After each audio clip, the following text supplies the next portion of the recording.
ಐತಿ. ಸಾಹೇಬ್ರೆಲ್ಲ ಹೇಳ್ಯಾರ ನಿಮಗೆ. ನಮ್ಮ ಚಿಂತನೆಗಳು ಹೆಂಗಿರ್ತಾವಂದ್ರೆ,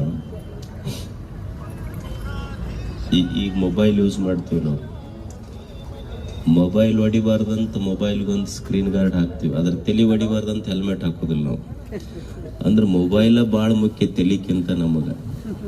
ಈಗೆಲ್ಲ ಕಾಲೇಜ್ ಹುಡುಗರು ನೋಡ್ರಿ ನೀವು, ಅವರು ಗಾಡಿ ಫಾಸ್ಟ್ ಹೊಡಿದು ನೋಡಿಬಿಟ್ರೆ ಅವ ಹೊಡೆಯವ ಮೇಲೆ ಇರ್ತಾನೆ, ಹಿಂದೆ ಹೊಡೆಯವ ಅವನು ಭಾಳ ಜೋರು ಬಿಡಿಸ್ತಿರ್ತಾನೆ.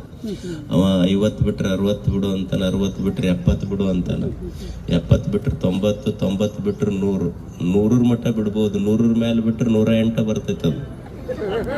ಸೊ ಅದಕ್ಕೆ ಇದು ಮಕ್ಕಳಿಗೆಲ್ಲ ಗೊತ್ತಿರಬೇಕು.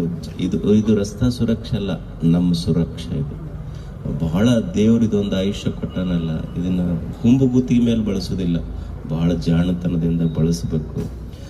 ಇದು ಏನಿದೆ, ಎಷ್ಟು ಅಧಿಕಾರಿಗಳಿಗೆ ಬೇಸರ ಆಗುತ್ತೆ. ಒಬ್ಬ ಮನುಷ್ಯ ಸರ್ಕಲ್ನಾಗ ನಿಂತು ನಾವು ನೋಡ್ತೀವಲ್ಲ, ಈ ಕಡೆ ನಿಂತ್ರೆ ಈ ಕಡೆ 10 ಮಂದಿ ಇದನ್ನ ನೋಡ್ಬೇಕು. ನನಗೆ ಭಾಳ ಆಶ್ಚರ್ಯ ಅನ್ಸಿದಂದ್ರೆ, ರೈಲ್ವೆ ಗೇಟ್ ಹಾಕಲ್ಲಿ ಏನಿರ್ತಾವ ನೋಡಿ, ಅವು ಎಡಕ ಬಲಕ್ಕಿಲ್ಲ, ಓಸು ಎಲ್ಲವೂ ಕೂಡೇ ಹೋಗ್ತಾರೆ. ಯಾರು ಎಕಡೆ ಹೋಗ್ತಾರೆ ಅನ್ನೋದು ಗೊತ್ತಾಗೋದಿಲ್ಲ.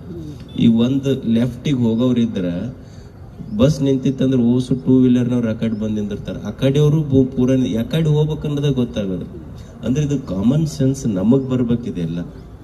ಈಗ ಅಧಿಕಾರಿಗಳು ಎಷ್ಟು ದಿವಸ ಮಾಡಿ ಬೇಸರಾಗಿ ಹೋಗ್ತೈತೆ ಎಲ್ಲರಿಗೆ.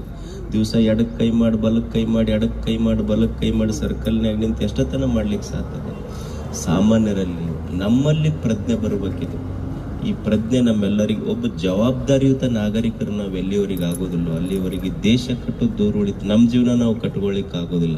ಅದಕ್ಕಂಥ ಜವಾಬ್ದಾರಿ ಎಲ್ಲರಲ್ಲಿ ಬರಲಿ ಅನ್ನೋ ಉದ್ದೇಶ ಇದು.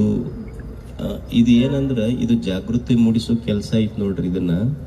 ಇದು ಬಹಳ ದೊಡ್ಡದಂತಲ್ಲ. ನಾವೆಲ್ಲರೂ ನಮ್ಮಷ್ಟಕ್ಕೆ ನಾವು ಒಂಥರ ಸೇಮ್. ನಮಗೆ ಯಾಕಂದ್ರೆ ಇಷ್ಟು ದೊಡ್ಡವರಾಗಿ ಬೆಳೆದ ಮೇಲೂ ನಮಗಿನ್ನೂ ಅಧಿಕಾರಿಗಳು ಬಂದು ತಿಳುವಳಿಕೆ ಹೇಳುವ ಮಟ್ಟಕ್ಕೆ ಸಾಲಿ ಕಲ್ತ ಮೇಲೂ ನಮಗೆ ಹೇಳಕತ್ತಿರಲಿಲ್ಲ ಇದನ್ನೆಲ್ಲರೂ ನಾವು ಕಲಿಯುವುದು. ಇದು ನಮ್ಮ ಜವಾಬ್ದಾರಿ. ಇದು ಅಷ್ಟೇ. ನಮ್ಮ ಜವಾಬ್ದಾರಿಗಳನ್ನು, ಕರ್ತವ್ಯಗಳನ್ನು ನಾವು ನಿರ್ವಹಿಸಬೇಕು. ಉಳಿದಿದ್ದವ್ರ ಪಾಪ ಅವ್ರ ಕೆಲಸ ಅವ್ರು ಮಾಡ್ತಾರೆ. ಇದನ್ನೆಲ್ಲರಲ್ಲಿ ಮಕ್ಕಳು, ಹಿರಿಯರು ಇದನ್ನು ಕಲಿಯುವುದು, ನಮ್ಮ ಜವಾಬ್ದಾರಿಗಳನ್ನು ನಾವು ನಿರ್ವಹಿಸೋಣ.